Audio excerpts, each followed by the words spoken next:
It shut off. She coming back. Hope so. Be just a few seconds, guys.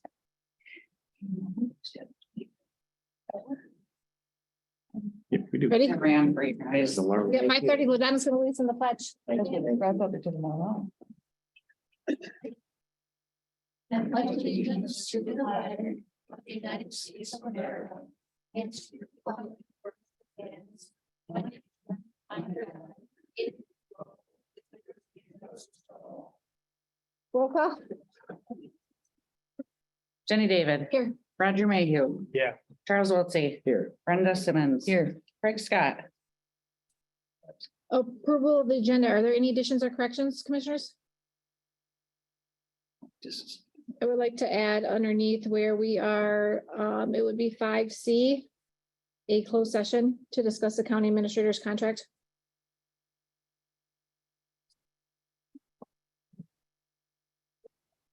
Any other additions or corrections? Will that be moved last? What are you guys' thoughts on that? Would you like to move that closed session to the end? I know our legal team's gonna be on board. Oh, Matt, did you have something? Tom, you'll have to Yeah, unmute. you're muted. Just a second.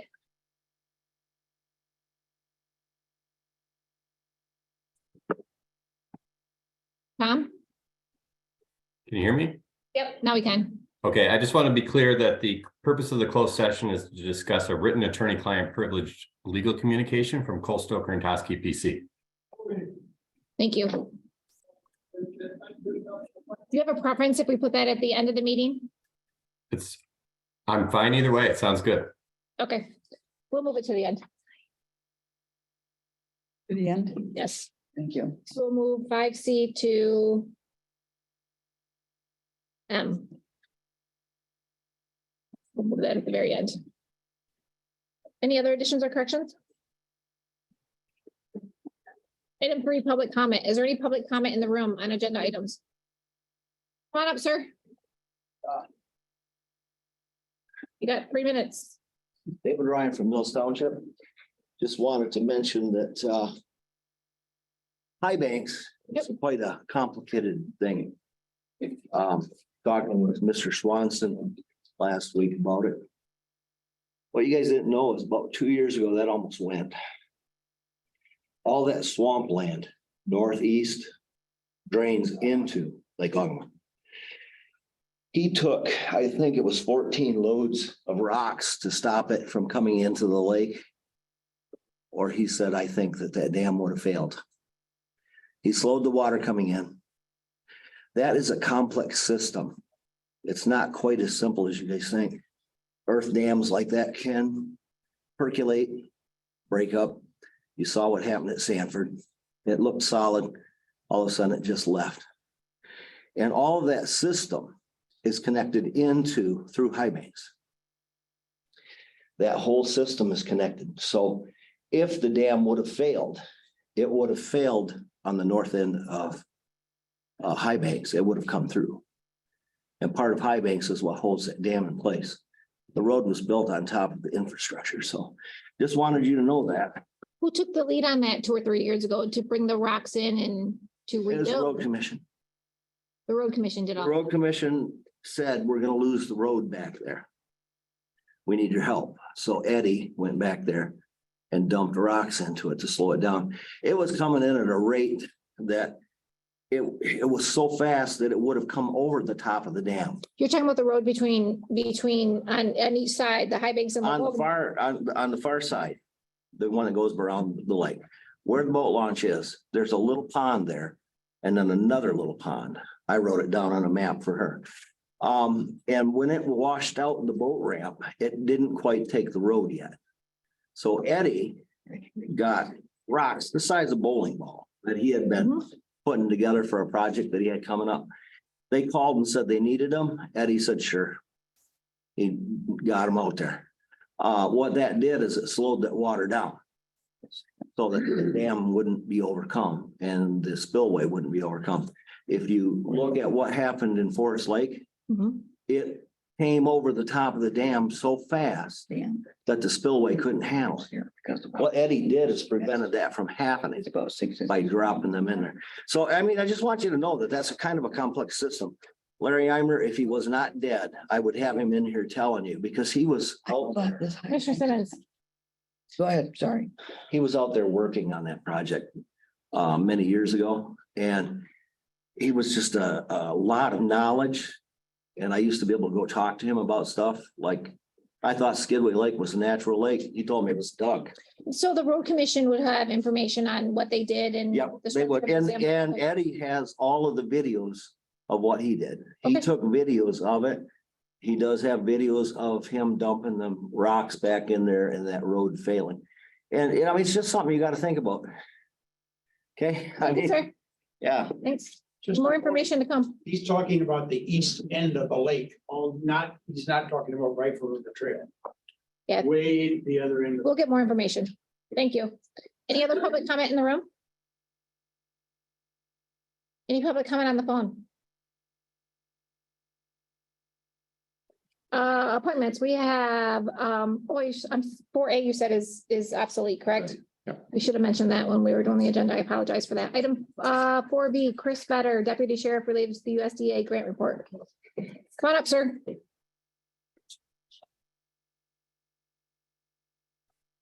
Good evening. Afternoon, everybody. You got for us. Well, as we know, here a couple of months or so ago, we applied for the USDA grant for this year. As part of the process for the USDA grants, we have to have posted in the social media and the paper for anybody who wants any comments 10 days prior. So at the beginning of this month, I put it in the paper saying that there was a meeting tonight, and if anybody had questions, comments, or concerns, to bring it tonight to that. That's just part of the US or the federal government grants process. So that's basically what we got. And if there's anybody that has any questions or comments, is now it's time to ask about it. And if not, then we can. You already applied for this, correct? We already applied for it. It's just, this is just the normal Formality? that we always have to go through with the federal grants. How much was that grant again? We have two of them. Both one was what, 70,000, the other one was 68,000, Okay. I believe. I remember right, so. And you write these grants? Yes. Well, with the help of the USDA people. And you've been very successful at getting them. So far, yeah. Like I said, this is just one of the formalities on the Yeah. federal grants that you have to have a public hearing or public. If anybody has any questions, it'll be public. So, Thank you. You're welcome. Thank you. thank you. Item 4C, Ladonna Schultz, prosecuting attorney, related to item 1, National Victims of Crime Awareness Proclamation. Good evening, ladies. Good evening. So, this is Carrie Withers, and she's from Rayola. And the reason we're here is, National Crime Victims' Right Week is going to be observed starting the 23rd of April through the 29th. And actually, that's kind of a perfect time for us to spotlight the needs of our victims, as well as kind of emphasize how it's important to recognize our victims through the whole criminal justice process. And as well as how we can work together with some of our local nonprofits to support our victims and to meet their needs. So we do this by giving out something called the Spotlight Award. And the Spotlight Award is given to an organization that is working in Ogemaw County and aids victims of crime with resources and support. And this year, the Ogemaw County Prosecutor's Office has decided that we're going to shine a light on, we're going to spotlight the wonderful work that all the volunteers at Rayola are doing. So Rayola was founded by Carrie Withers. It's a nonprofit organization. It's located here in West Branch, and it's dedicated to assisting our most vulnerable victims, which are kids that are being abused and neglected and are taken out of the home and placed into foster care. But in reality, they help any child that's in need. According to their mission, they let those children know that they're loved, and that there are many people in the world who support and help them through difficult times that they find themselves in because of no fault of their own. So Rayola saw need. They looked at what law enforcement calls is a taken place. And that's when we have to remove a child from their home for their own safety. And when a child's removed from their home, almost instantly, they are separated from everything that they know and everyone that they love. So think about that for a second. It's almost like trauma upon trauma. As adults, sometimes I talk, victims, adult victims of like burglaries and vandalisms. When I talk to them, they tell me that they feel, the word that they use is that they feel violated, when someone touches their property. And that tells me that the psychological loss of those crimes sometimes are even greater than the financial burdens of the crimes. And I can tell you through training that psychiatrists and trauma victims or trauma specialists tell us that victims, their possessions are important to them because possessions aid and comfort us. They really are part of our identity. It's who we are. They give us control over our surroundings and they normalize our daily routines. So by Rayola providing these handmade blankets and quilts and pillowcases and duffel bags full of toys and games and school supplies and hygiene products, they're giving these children more than just the material stuff. They're giving these children comfort and they're bringing a sense of normality that these children need. So on behalf of the Ogemaw County Prosecutor's Office, I want to present the members of Rayola with this Spotlight Award, and I want to thank them publicly for all that they do on behalf of child victims of crime in our community. So Thank you. Thank you. So, thank you so much, Ms. Schultz. And your whole office. Oh, I get emotional because I'm a mom and I'm me. Anyways, so thank you for all of that you do on behalf of just so many people. And thank you for, it's just this really generous recognition. We don't do what we do to recognize, so it's a little overwhelming. But we at Rayola and myself and all of the people that work with us, we're just striving to do things for the children in our community that need it the most. So Rayola is an organization that was founded on the mission to provide comfort and support for children in foster care and for any child who's in need. In our family, we live by two mottos, and the first one is I can do hard things, and the second one is see a need, fill a need. So children in crisis, they are in need of support and comfort, and children are often acted upon and then feel very alone in their circumstances. So the organization of Rayola wants these children to know that there are people in their communities who support them, who care for them, who are on their side. And we provide comfort care packages that you just spoke about to children who are entering into foster care and are helping children in various ways in the 15 counties that we're in now. Rayola is a volunteer organization. We have a really dedicated board and hundreds of people across the state who are donating their time and talents and resources to help these children through the mission of Rayola. Thank you for allowing Rayola to be an organization for good in Ogemaw County and in Northern Michigan. And I feel it's my privilege and the privilege of everyone to serve our children and to provide them with a sense of comfort and belonging that everyone deserves. So thank you very much. Well, thank you for everything you do. The county appreciates it. Thank you. Absolutely. So what is, if you don't mind me asking, what does Rayola stand for? Well, now I'll ball all over again. I'm something meaningful here, so Yes. So Rayola, when I was 8 months pregnant, we were living in a town far away from both mothers. My husband was in graduate school. We had just moved there.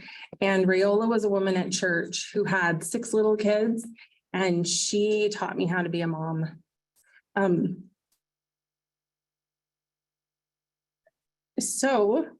She passed away think, let's see, my son is 20, so 18 years ago, she passed away of colon cancer. And so when I decided to get my friends together and start this organization and get it going, that was the person, you know, you always want to, who do you want to be when you grow up? I always wanted to be Rayola Wright. And so we decided to name the organization after her, and all of her children are super supportive of it and really happy that their mom is being honored in this way. And so that's where Rayola came from. Thank you. Now, if for Ogemaw County, if your contact information, we're able to give this out, if we know of the situation that's occurring. Yes. Yes, absolutely. And we're gonna work very close with Rayola. If you want to contact the prosecutor's office, you know, with the information of a child in need, and we'll get with Carrie and make sure that we can get them. Thank you. Some of the materials. Yes, absolutely. Yeah. Did you have a question, Brenda? I'll talk to you like tomorrow about it. There may be a program, but it needs a 501c3. We In are, order, and I know you are, I am Okay. too, but I don't have the wherewithal to do it because I don't have the volunteers. About a program for kids, and I'll talk to you about it, and there is some funding involved, but I would be as bad as you. I'm glad, thank you. Well, it's not a successful meeting unless we make a couple of people cry, right? But Kind of like court. I take a lot of what I learned as a commissioner and put it back in the community. And I can do that because my living conditions are a little bit different than most people that live in Ogemaw County. So I would be willing to help support this with some of my commissioner's wages. Thank So you. with Rayola, they're 100% volunteers. They don't pay anyone. There's no overhead. There's no paid personnel. Every penny that they get, they give back to kids. So they rely on donations. I'm going to put on my webpage, Rayola, we're going to spotlight them. And if you know of anybody that has a couple extra dollars and they want to invest in a good cause, please contact Rayola. Perfect. So, thank you. Thank you very much. Thank you all. Thank you. We do like a county building wide fundraiser, like we've done it for the Pause and Pause. Or for like Years ago, the Jean Day or whatever that we 2 did. years ago. Yeah, that Yeah, might be something to think about. I have a volunteer for you out of my office too. Okay, I'll send her your way. okay. Thank you. Definitely We appreciate you putting this on the agenda, To get involved. allowing us to Thinking of it. spotlight this great cause. Thank you. Yes. You can give her my Thank you. phone number. I will. Okay, okay, thank Okay, you. I can place that proclamation on the agenda next week so you can formally approve it. Okay, perfect. Thank you. Item 5, discussion items. A, Sheriff's Office related to vehicle purchase claim.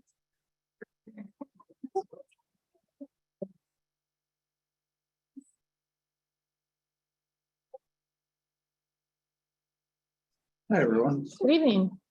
Good evening. Good evening. I was in the crowd when you guys come up. The room right out. So anyway, on the claims for the Tahoe, we had a great detailed conversation regarding the Tahoe. What we had done is, we brought an Explorer for our fleet, shipped it over to corrections. The reason why we did that is because it gets better gas mileage. It's a smaller vehicle. We don't have to run in big vans and put all the extra miles on the vans. So we did that. Within that conversation, we had good support from all the commissioners. Jenny, you had brought up, you wanted us to get quotes from our surrounding agencies with their Chevy dealers. We did that, and no one could come up with the my deal price. When was this? Is this current? This is like in January, I believe it was. Okay, Well, anyway, a Tahoe came available. And I take full responsibility of it. Apparently there wasn't, the purchase policy wasn't done, and I thought it was a resolution. I thought it was done. It was a done deal. So this Tahoe came available, and I instructed Chris to go ahead and get it, purchase it, bring it home, because I thought we had the resolution to go ahead and purchase one in replacement of the Explorer that we sent over there. So I take total responsibility of that. Apparently that process did not happen. So based on that conversations we had, I thought we were all good. Totally my fault. So where are we now with this? So what we'll do is, just simply recreate what we would have done. So on the next agenda, I can place a resolution to authorize purchase the Tahoe. The reason it comes here is that because it's greater than $5,000. You, as the board, have to approve every purchase over $5,000. And as the sheriff explained, what we did in, I believe it was January, we did the first quarter budget amendments, and you might remember an adjustment to the commissary fund. We actually established a budget for commissary fund. In that line, or a line in that budget, included the purchase of a vehicle for the prisoner transport, which is what this represents. The only step that was not completed was that final resolution that's come to you. And you might recall, particularly, you, Jenny, but because we did so many vehicle purchases last year, you might remember those resolutions we brought forward. Most of those were with ARPA money. In this case, the resolution will just state it's coming from commissary so that we can track it. That's the step that was missed. Everything else was done. It's a budgeted item. So that's a legitimate purchase in that right. By doing this, even though it's in arrears, we get on the record saying the board does approve of the purchase. Now, theoretically, you could say no, but I can't think of a reason why you would. Everything else was followed. We just didn't get that advance authorization to make the purchase. Questions, commissioners? Commissioner Wiltie? So when was this, the original conversation regarding this? So everybody was here. Yeah, it was part of the budget adjustment for the first quarter. This was just a piece of that. There were a couple of other things that we did as well, but the commissary fund did not have an approved budget. We recognized it was there, but we needed to overcome that. So we approved the budget in January.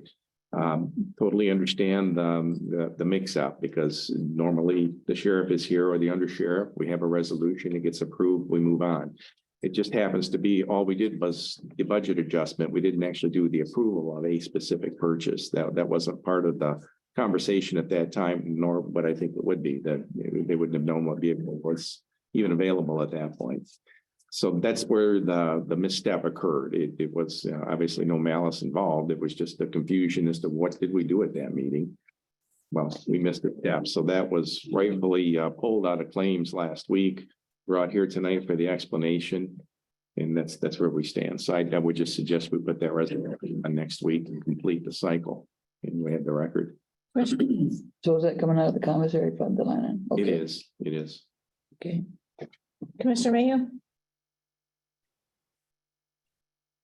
So what vehicle is this replacing? The Explorer, we had an Explorer in our fleet.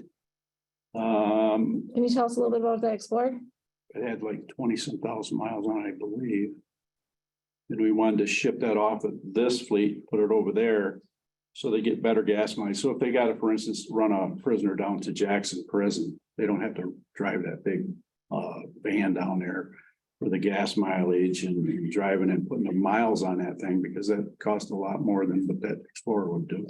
So in turn, we put that smaller vehicle over there to get better gas mileage and to use that more reasonably. I guess I must have lost me somewhere. So this is a Tahoe. Isn't a Tahoe and Explorer comparable? I'm lost somewhere. Well, we pulled the Explorer off our fleet. That was part of our fleet. I don't know what you mean by fleet. Okay, part of our patrol units. Okay, Okay, we pulled that out of patrol, stuck it over there with the intentions of replacing that vehicle that we're losing over here, and replace it with commissary money to buy a Tahoe to replace that fleet. so did you need another Explorer on the road? Yes, So it's currently, is Explorer currently on the road? no, it's over there. We're waiting on the equipment, So do we approve equipment for, because that's gonna have to be all right? The equipped then. Explorer is up and running with the corrections department, Mhm. the light bar and everything. They're using that for transport Yes. currently. The Tahoe is not equipped. It's just the purchase so far. So there's still equipment coming. Any other questions? Commissioners? Yes, ma'am. What's the cost of that purchase? It's right here, $40,548.00.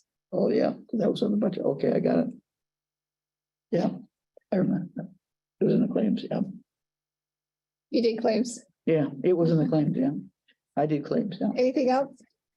We're hanging on to the check still until next week. That'll be approved. Mhm. Item 2, uniform claim. Apparently this bill was pulled. And I think it was Brenda called me, she alerted me about the captain's bar and what they are, they're bars that goes on the collar brass. And that's my fault. I was helping with claims because we're shuffling over there a little bit short. So I stuck this bill in a different pile. This should be sent to the posse. The posse takes care of their own equipment. But unfortunately, I put it in the wrong stack and it got sent over here accidentally. So thank you for catching that. I appreciate it. And thank you for calling me. You're welcome. So Anything else on that? that's it. Okay. Item 3, posse accounting. I sat down with the sheriff and undersheriff today, and we went over in detail the accounting situation with the posse. I did a little bit more research since I met with them this afternoon, and I'm realizing what occurred was about a year, maybe a year and a half ago, when you may remember the accounting firm Maynard who was here. They pointed out that we were doing some work accounting, if you will, for the expenses of the posse, but it wasn't anywhere officially on the books. So it was added to the county's accounting, and it's actually, you'll find it as an activity in the general fund, activity 305. The rub of it is this: the posse generates its own funds. It doesn't take general fund dollars. So every dollar that you see budgeted for posse, they've raised through donations for the purposes of the posse. And, the sheriff can get into more detail if you wanted about what the posse does, but it's a volunteer group. They do, I believe they were out at the fair last year, and just, you'll see them around, just helping out. And it's a function of the sheriff's activities. He's absolutely in control of the posse, who the members are, what they do, et cetera. But the posse is not formally like a department of the county. I understand why this was put in the general fund, but one of the line items that you'll see in that general fund, right smack in the middle, is something called Posse Christmas Party, and it has a line item number and their expenses that are recorded to it. Well, the downside of working this into the county's accounting system is that's a function that is strictly prohibited under Department of Treasury rules. We do not pay for parties with public monies. And because the money from the posse comes here, it becomes public dollars at that point. It's in the budget, it's reported in the audit, it's all there. I asked the auditor about this at the conclusion of this year's audit and said, is this really proper? And technically it is, but it does open up the posse now to the scrutiny of public finance, like it or not. It's part of the big pot, if you will, that gets reported.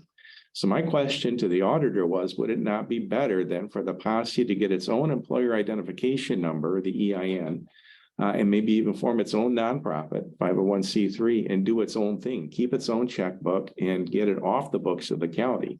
And you got the email reply that he sent to me, and he said, yeah, it would make sense. And pointing out, this year, the funds were immaterial, so there really wasn't anything to report in the audit. But when we do the 23 audit, now they're going to be taking a look at that, and we'll probably call that out in the audit as an issue that we maybe should be addressing. Well, I'd like to get out in front of that. I don't think it's that difficult of a process. I talked to the sheriff and the undersheriff today about forming their own 501c3. The two of them can be board members and then have absolute control over the financing, maybe appoint a third, however they might want to structure it. But it's truly then the volunteer organization it is, raising its own funds, doing its own thing. If they want to have a Christmas party with their own money, who are we to say no? And it just gets it completely out from under that umbrella of the county and the rules that we have to follow. I would be suggesting, and we'll work with the sheriff and the undersheriff to make sure that happens. Do want to bring that though to your attention, because again, if we don't do it, it is going to be a reportable item next year in the audit. Not a thousands of dollars, I think barely hundreds of dollars in most cases, but nevertheless, Nick, that we don't necessarily need on our finances. Questions? Great, thank you. Thank you. Item B, Transit Committee. Ray, come on up. You're in the hot seat. I'm not there yet. We're coming. But you're living the dream, making. Oh, you betcha. Good evening, sir. Good evening. Well, I guess our bids came in for the bus barn, but we only got one. Oh, hey, we're on the committee right now, the Transit Committee. Did you have anything to add to that?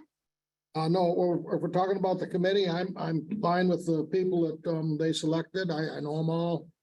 I think they'd be an asset for the committee. It was discussed today at our meeting. Was that on our iPads? I didn't see it. I So don't- can someone I don't know inform who- us of who these people are? Well, back on, it's on here. If you go back to 0306 meeting. Yep. You'll be able to see who, there was 4 applicants. At our last meeting, me, Brenda, Ray, and Kelly were at, we went over those applicants and we felt that 3 of the 4 we picked. I told everyone that I would contact them to make sure that they still had a lot of interest. I've contacted all 3 of them. They're real excited about the opportunity and they're looking forward to starting in May, as long as we approve everyone next week. Can you give us the names out loud? Yes, we got Michael Durfee, Thomas Krebs, and Irma Lurvy. And again, I followed up this week and spoke to all of them, and they're all on board. And you're content with this, right? Oh, yeah, yeah. Commissioner Simmons? Yes, definitely. And this is variety, I mean, and covers the county fairly well. I know some of the names. Yeah, we have a good mix of, actually, one of the fellows worked for quite a few years for transit, and another lady that's rode the transit. And we feel it's gonna be a real good mix for the board.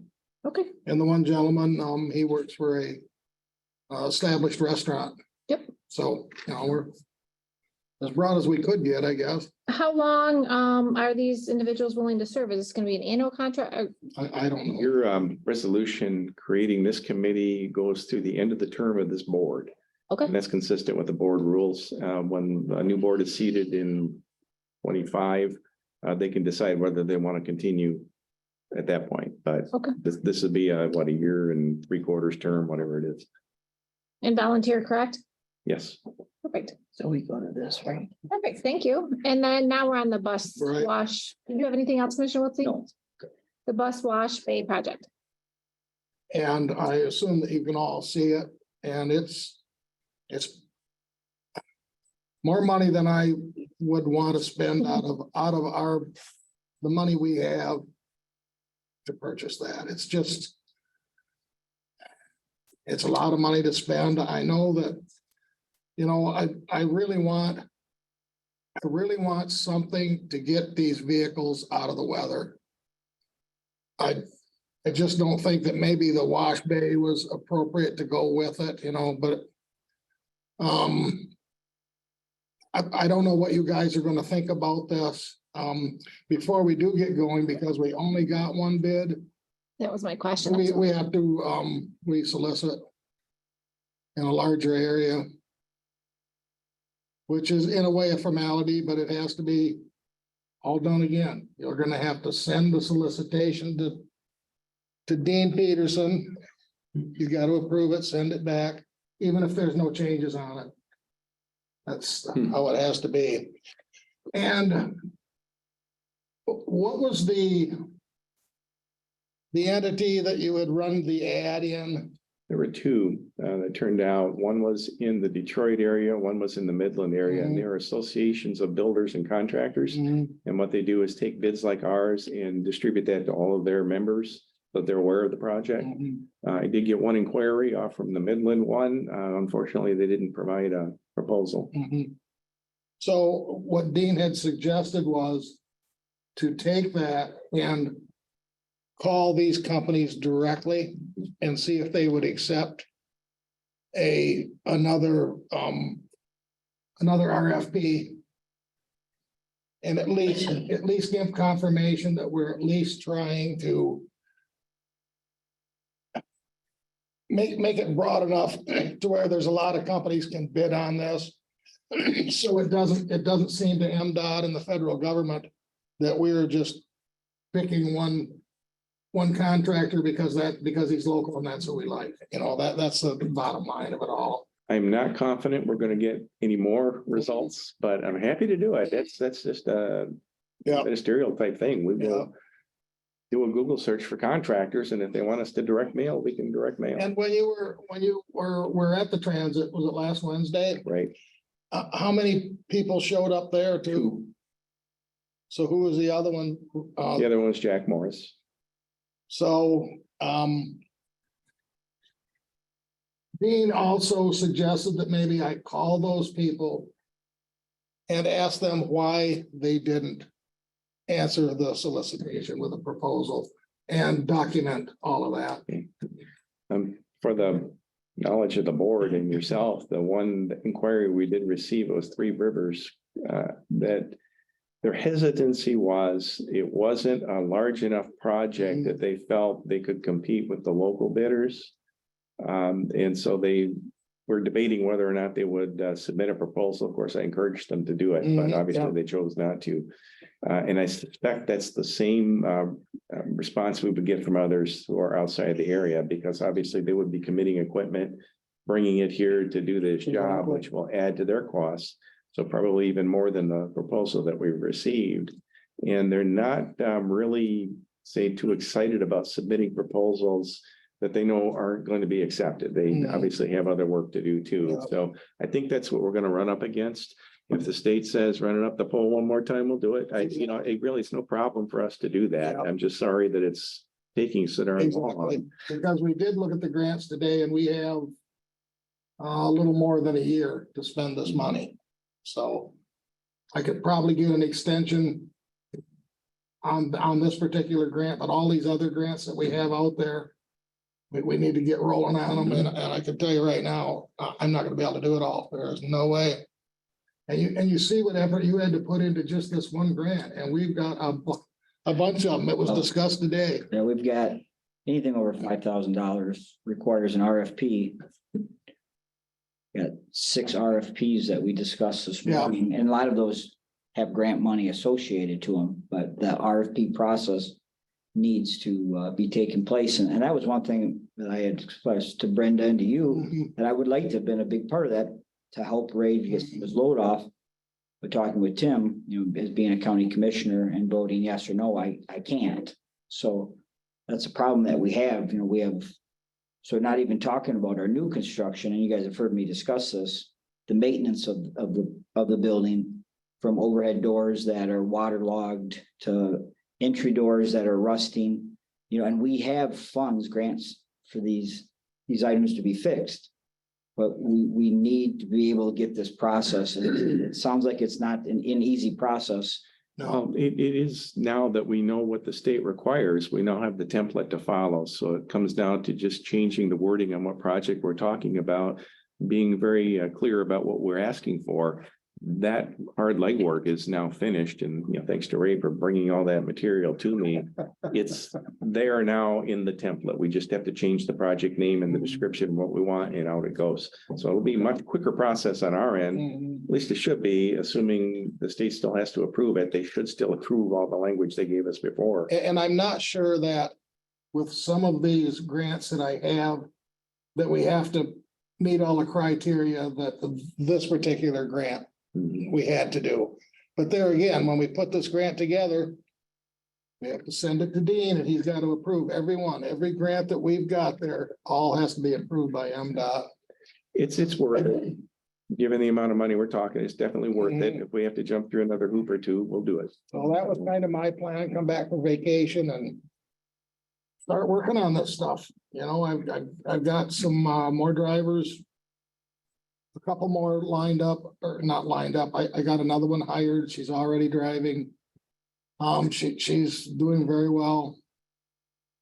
We're trained another person for dispatch because unfortunately I had to let one go that we were training. I have another gentleman that I talked to today. I did call him back.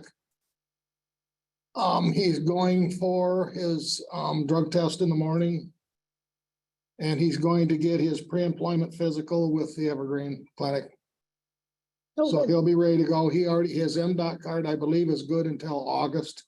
And at that time, he'll go back to the Evergreen Clinic to renew that. So, It's Evergreen. It's McLaren. yeah.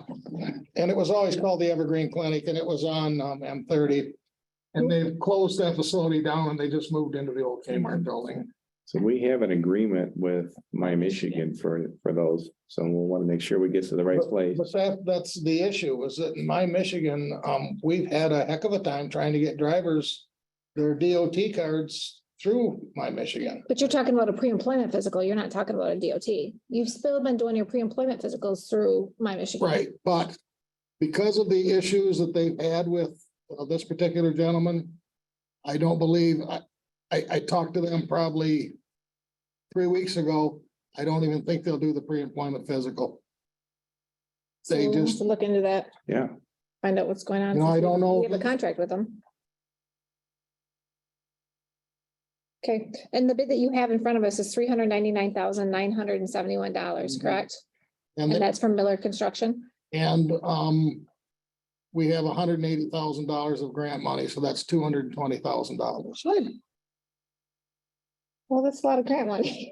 So- Okay, Well, 180 is a lot of money, but the 220 we gotta buff up is a lot of money. You're right. It is. When we're- I'm very concerned with the money that the transit has. I know that you think that we have a lot, but that could all be gone in a year.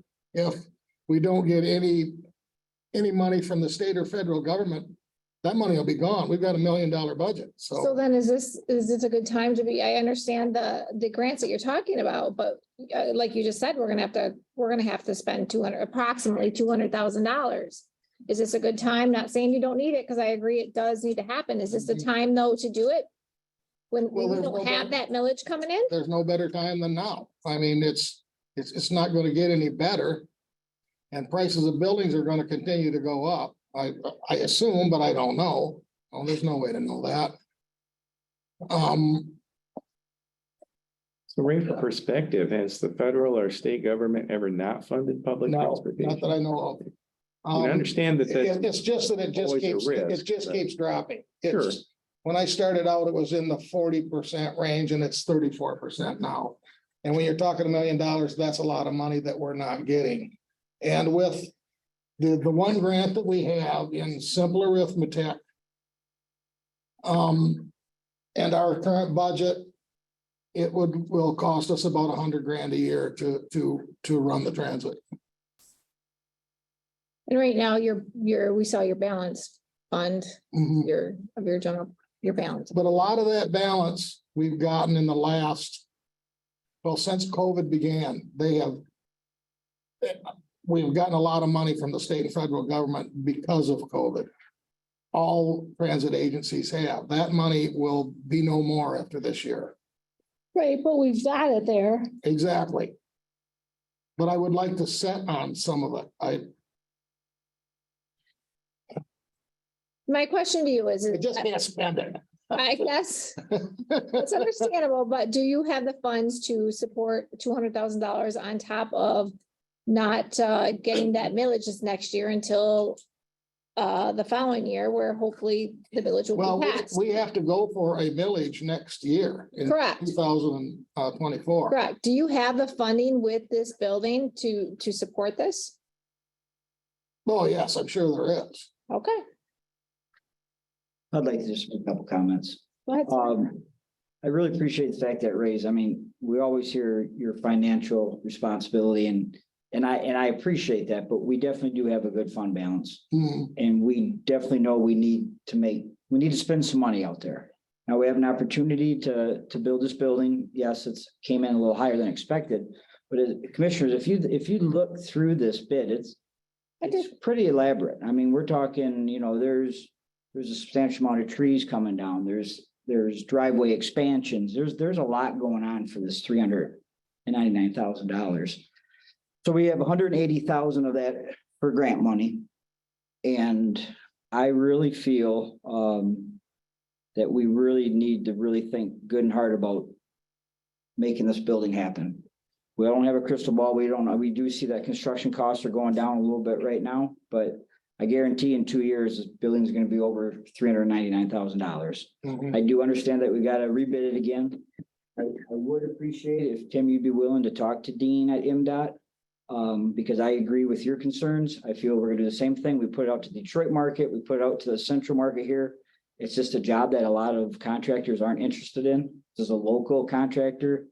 That all of these other, we've got electricians, we have HVAC, we have excavation guys, we have our tree guys. These are all local contractors. That money's all gonna be staying here in the area.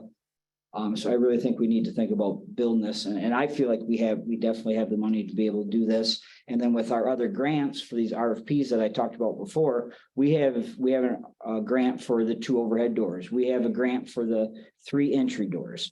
Now, are they gonna come back exactly to pay that? I don't know, because we haven't seen the estimates, but I think it's gonna be close. We have a grant for the hoist. We know we need to get a new hoist. We have a $90,000 grant, $70,000 for our new lift. These are all things, so we have a lot of things that need to get done, but we have the money there. It's just, we need to start this. And like the asphalt, we've got $100,000 grant for the asphalt. Yeah. But there again, that was 3 years ago. That I got a price on the asphalt. I don't know if that's even adequate today. I haven't the slightest idea.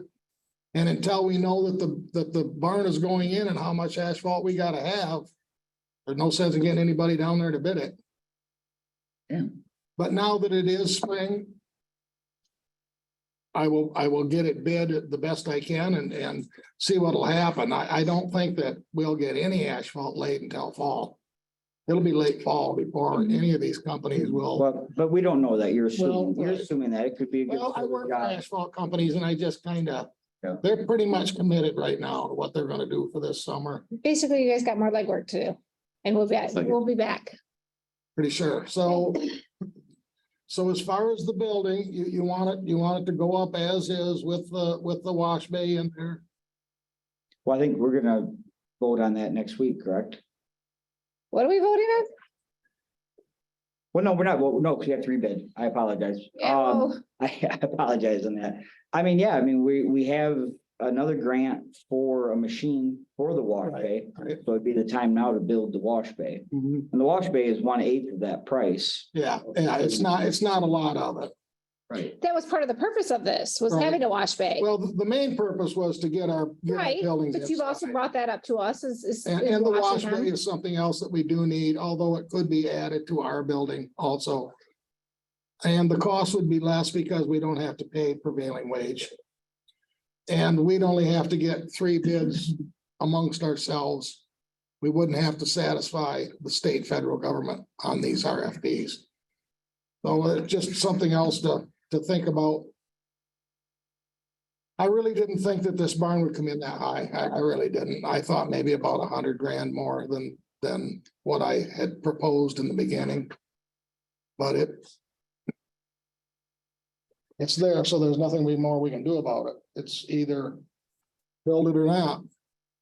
So you guys have more discussion at the committee level and with Tim and more legwork to do. Would you want to call Dean directly or maybe I'll have him call you? Doesn't matter, either way. I mean, maybe you can convince him. Probably not, but again, we're more than willing to jump in there. You're a lot more eloquent with your wording than I am, so. Thank you. Thanks, Rick. Well, if I get up. Item, I have one more thing while you're here. Ray gave us the news today. We're Oh, yeah. happy to announce that Saturday, May 6th, Saturday transit service will begin again. yay, that's huge. Yes, it is. Yeah. Good job. And we hope for the best. But that's where all these new drivers have come from. We need drivers to do it, and we need dispatchers, so. Perfect. Thank you, Ray. Guys. Thanks, Ray. See ya. Item B, second quarter budget adjustments. So you have on the iPads, the budget report that takes us halfway through our fiscal year. I realize it says 49.9, but rounded up to 50%. And so you got an idea now what I'm looking at when I try to put together the budget adjustments.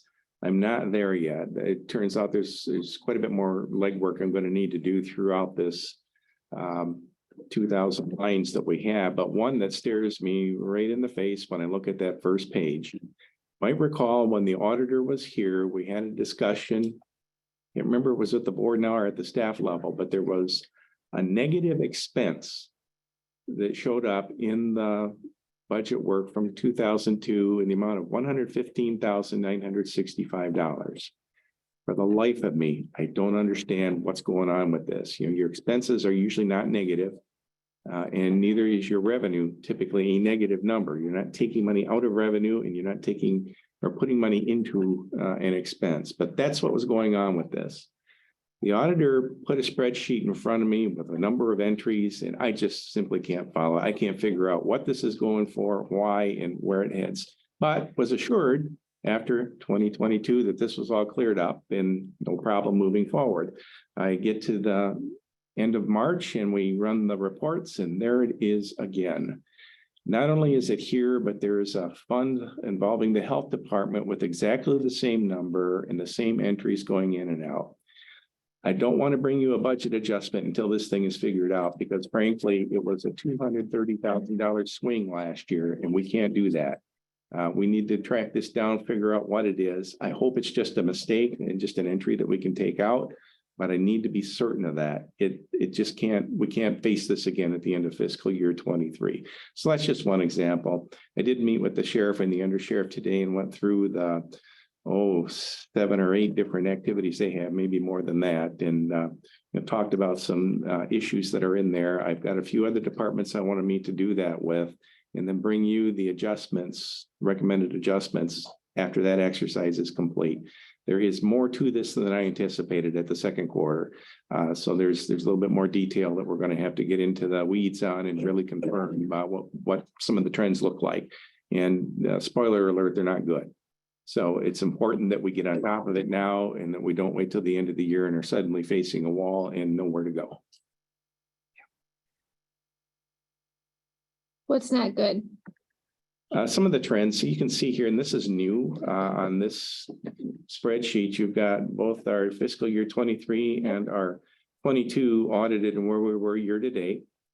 When I look at the trends, I look at where are we now, where were we last year, and what does the final number look like? So let's pick on one that's real. Well, there's a nice one here, the swamp taxes. We're at 100% now. We were at 100% last year at this time. So things are in line. That one looks okay. But let's jump down to one that's called the local community stabilization. That's a $300,000 revenue line. We are at 33.5%. So roughly a third of it is here. Last year, we were at 255,000 that had come in and actually was way more than what we had budgeted. So I look at something like that just to make sure that the trend is still going to be consistent where we thought it was going to go.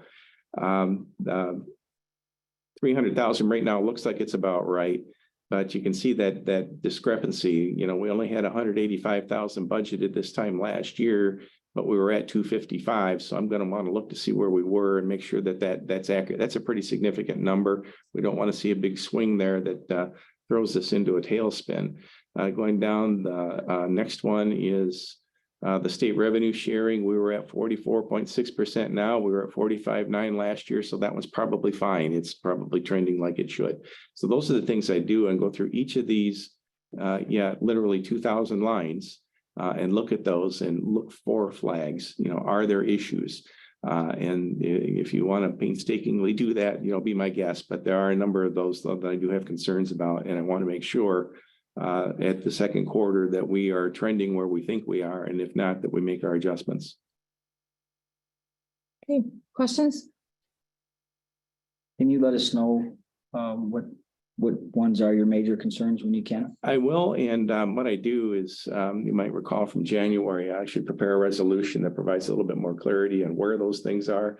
And it's not, 2,000 lines you have to look at. We pick out the ones that are of concern, call them out, explain, the revenue and expense issue that's there, and then you see a total at the end to know that we're balanced with where our projections are for revenue and expense. And we do that not just for the general fund, but all the special funds as well. So there are a couple of dozen of those, generally, obviously smaller amounts, but some of them more involved than others, like transit. So Can we, as you're doing some investigating / digging, can we put this on the next committee of the whole as well? So Yeah. we can continue to look at this and talk about this. definitely. And I'm sure Commissioner Scott, he typically has some concerns and information that he passes on as well, and conversation, I guess. Yeah, I can about guarantee it's not going to be ready for Thursday. So yeah, we'll put it on the next. Yeah. Cal. Okay, perfect. Fiscal year 2024 budget calendar. Pretty self-explanatory. This kicks off the planning for the fiscal year 24 budget already. So as you can see, our first date on here is the next board meeting would have you approving this calendar. This tracks exactly with what we did last year as far as our checkpoints, and this would have us adopting a budget for 24 at our September meeting. Last year went pretty smoothly. This year we have even more experience using the BSNA system. I expect it'll go just as smooth, if not even smoother. Questions?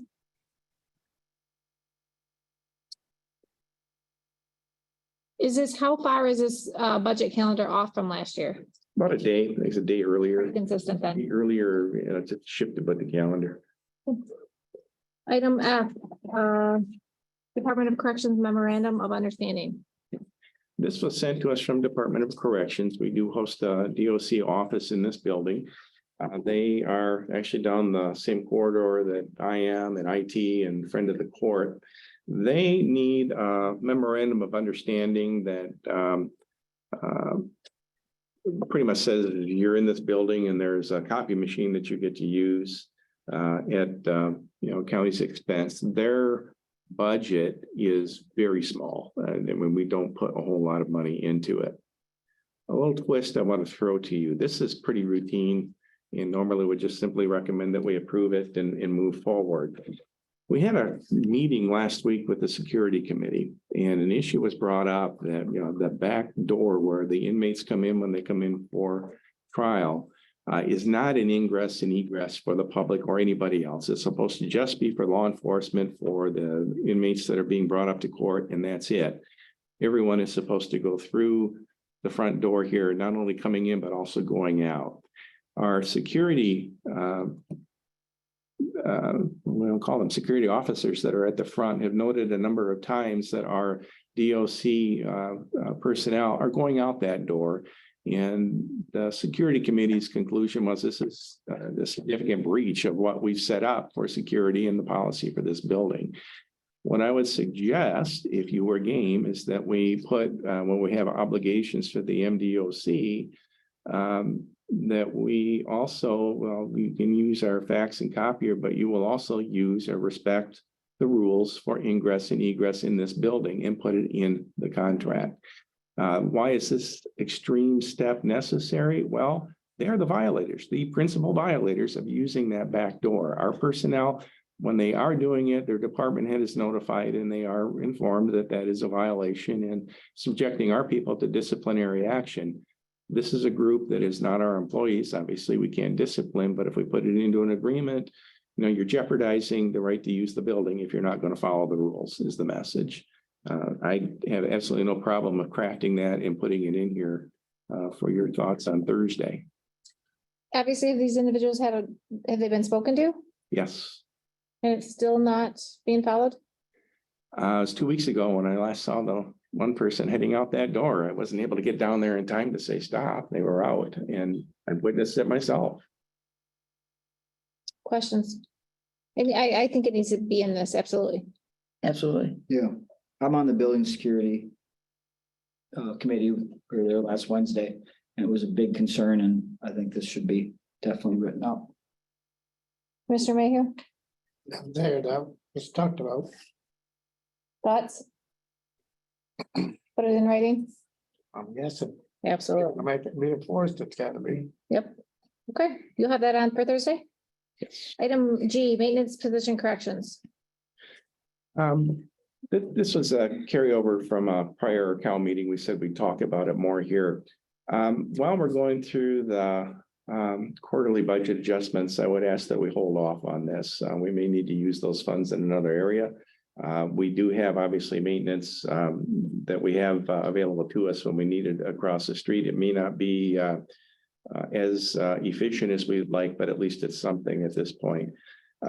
We might come back to you and suggest delaying any more conversation until we actually do the budget for 24 and include it that way rather than do a mid-year amendment and change. So we'll just ask that we just leave that as an open issue for now.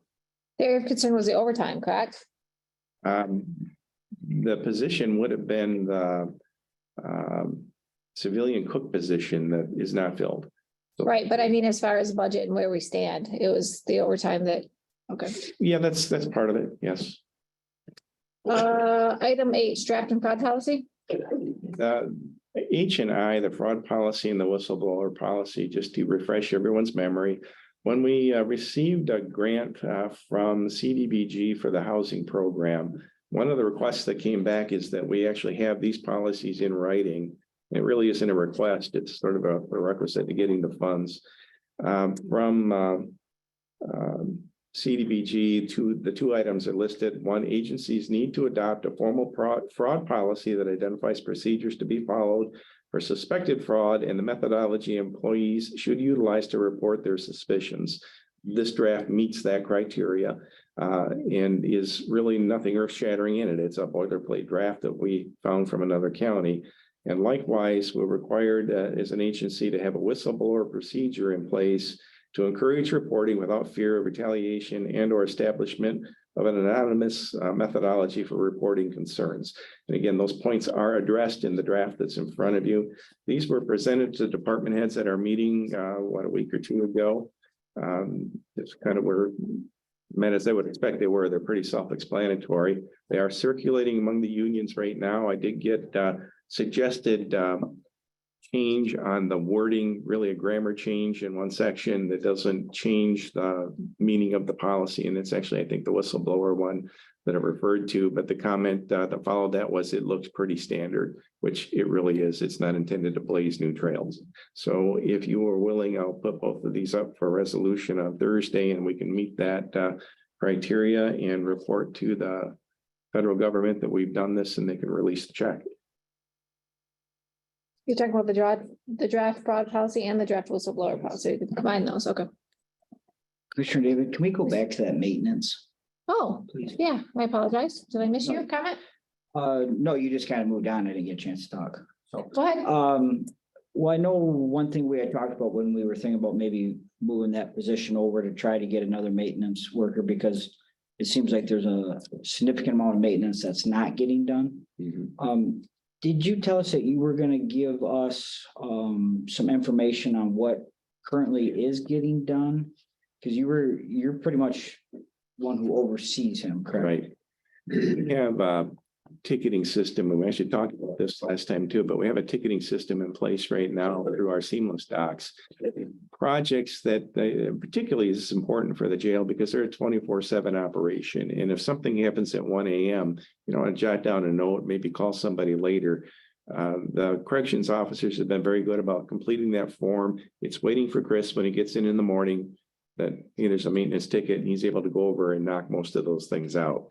What drove the request was a project concerning the bunks. And I'm sorry, I'm not a mechanical person. I don't really know what I'm talking about when I say this, but there's some supports for the bunks that we have and some foundations that are really kind of specialized for that kind of a bunk that we have over at the jail. The jail lieutenant purchased a bunch of these new replacements for those bunks a while ago, and I'm talking maybe more than a year ago, and they just simply haven't been installed. Well, it's not necessarily that it's hard to do, but it's very time consuming. And that's a project that just hasn't gotten completed. Now, are we out of compliance with DOC or otherwise putting anybody in danger? We're not, but it is a maintenance issue that is going to need to be addressed at some point. When I was meeting with the sheriff this morning, I suggested that, well, if it is that urgent, that we find somebody who can do that and propose a contract for that purpose and get that done. The feeling was, well, it's not that urgent, that it needs to be done right now, but they'll take that under advisement if it does come that way. If we need to issue an RFP, we'll do it and we'll get that job done. It does sound like a big job to me, but like I said, I'm not inclined that way. It may be, you know, one day job. Now I could stretch it into a couple of weeks, I'm sure, but. So if somebody knows what they're doing, it may not be that big of a job, but it is enough of a commitment that, you know, Chris just hasn't been able to break free and dedicate the time to getting it done. Okay. Sorry, go ahead. Is Chris able to do much preventative maintenance? And just one example I got a tour of the jail a couple weeks ago, and there's Sheriff, you could help me out, those pumps that we were looking at, you were showing me, and those need to be maintained properly. There's a little O-ring in there that needs to be replaced annually. You gotta take it apart. It's the push button within the cell block. And they should be inspected, replaced annually. Yeah. So I'm just wondering, are we have any time for any preventive maintenance, or is Chris basically just working on slips come in, he's full nonstop? The correct answer for me is I don't know. I have sat down with Chris here in the last couple of weeks. I've asked for a list of major projects he's working on. Haven't received that yet, but there's evidence that some of those major projects were getting a major to me. If you come down our corridor, you'll see, you can actually see now there are lights. Those lights that we had from the annex, the energy efficient LED lights were installed there, and you can actually see now in the hallway. Wonderful. So evidence like that he is working on things, but I don't have a list and I don't know the maintenance routine. Air handlers, for instance, need maintenance, as you know. I don't know what his process is for that. We do have annual elevator and boiler inspections. I know he's on top of that, and we have to be for the inspection component. Beyond that, I can't answer right now. But you're working on getting that information for us. We are, and I had a shopping list of things for him that day, so I know he's been busy. Yeah. But we just all know that preventive maintenance can save us a lot of money down the road. Yeah, and I'm thinking of that water heater we had just recently. I don't know if that was a maintenance issue or not, but certainly something that, you know, our guy needs to be able to handle. So, The skill's there. We're just seeing if there's adequate time. I think so. But I really want to know, the priority, you know, where do things fall? Anything else? No. Did you have anything on item HRI, commissioners? I didn't. Item J, surplus property sale. So you've got 4 items that are here with your approval. We'll put them out for auction. 3 of them are vehicles. One of them is an old dog box that we're not using anymore since we got the new animal control vehicle. The prices on these vehicles, the Impala, the Ford pickup, and the Ford Ranger, are a little higher than we usually have. These are in decent working shape. They have definitely exceeded their life expectancy for us, but they are, you know, decent vehicles. So with your approval next week, we'll put these out for auction and see what we can get. Questions? And this will be on our website, correct? It will, with links and the whole shot. The auction goes on for how long? As long as we want it to. We've had some items that have been repeated once or twice and still haven't sold, so they've ended up at the landfill. But these will go on the first round. Probably, if we put them out for 30 days, I'd be surprised if any of them were left. So this is the initial price, this is the initial bid This is our floor. that they have to start at? Right. Okay. Questions? We do have a guy that, and I can't think of his name right now, but I'm pretty sure he's what? Human shared vehicle phone number. Oh, yeah. Shared vehicle. Yeah. Yeah. He's But there's an just pretty account much on it. every other vehicle. Mhm. For his security company. Yeah. So this on here is a minimum bid. They can bid as much as they want. And then there's a closing time. There is. Okay. Okay. Item, case, High Banks update. Okay, we had a conversation earlier. Since our last meeting, I've been contacted by a representative of a Boy Scout troop that runs a lot of canoes off the high banks, and they've expressed some interest. He was under the impression that the property was already spoken for. I assured him, as far as I know, it hasn't been.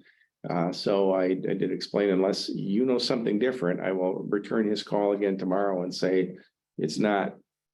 And we can begin talking to him if you're interested. He was very interested just for the access, and apparently that group uses it a lot.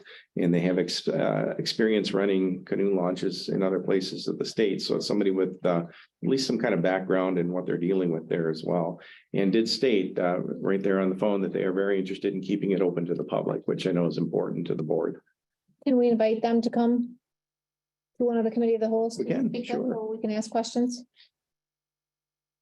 Is this the same Boy Scout troop that has I don't know what it's called, I don't know the verbiage, a base right there in Elger, right on Greenwood? I don't know. He told me exactly who they were, but I'm not familiar enough with the whole program. Pardon me? Old canoe base. No, the Boy Scout, That's Coles? Cold canoe base, it's Boy Scouts. Oh, is it? I didn't know that. they have 1,500 acres. Wow. I knew the Boy Scout, I didn't know that was Coles. Did not know that. Area Council of Boy Scouts. I just want to make a point again, that it's a extremely hot topic right now down in Mills Township. We just had our township meeting this past Tuesday. And it's good to see that people are starting to show up and voice their opinion more. It's a really hot topic, the fact that the possibility of high banks being full and not being able to be used by residents of Mills Township, residents of Ogemaw County, and of course, residents throughout the state. And, you know, we have people from out of state come up there. You know, they're spending money at our gas stations, at our restaurants, at our hotels, at our campgrounds. So I really, really do not want to see that access lost. It would To the general public. be a huge loss for our county. It would also be a huge loss for a lot of people that rely on people from out of the county to spend money at their establishments. Agreed. Agreed. Questions? So there'll be more information to come on this. And can you reach out to the road commission and gather that information as well, of what was stated tonight and the location of that? Because that didn't all add up to me, so. I have a map in my car, I'll mark for you. Yeah, no, well, maybe I'll stop in and see Pat at the road commission too, but can you? Yeah.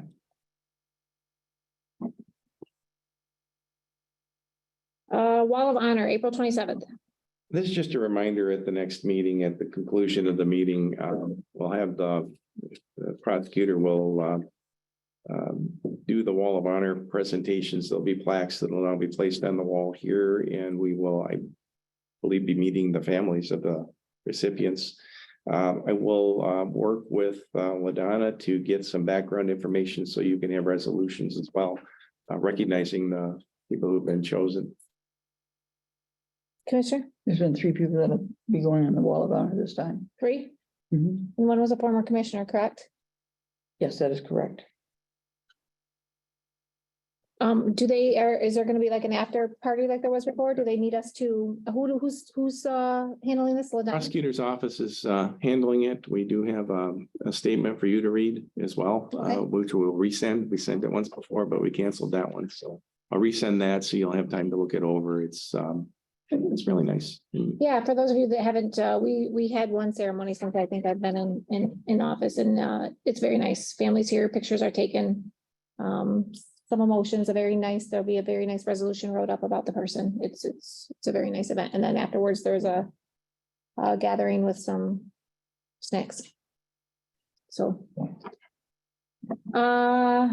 Is there any public comment before any public comment in the room?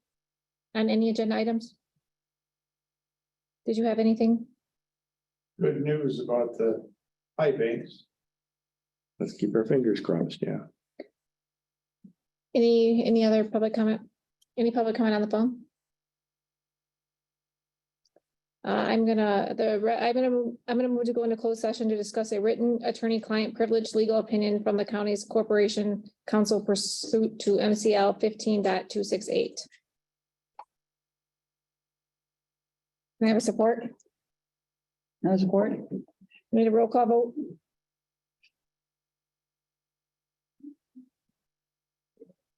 Jenny David. Yes. Roger Mayhew.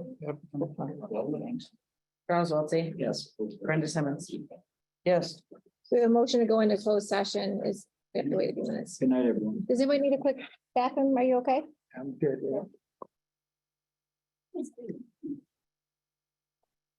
Are we off the air? Not yet.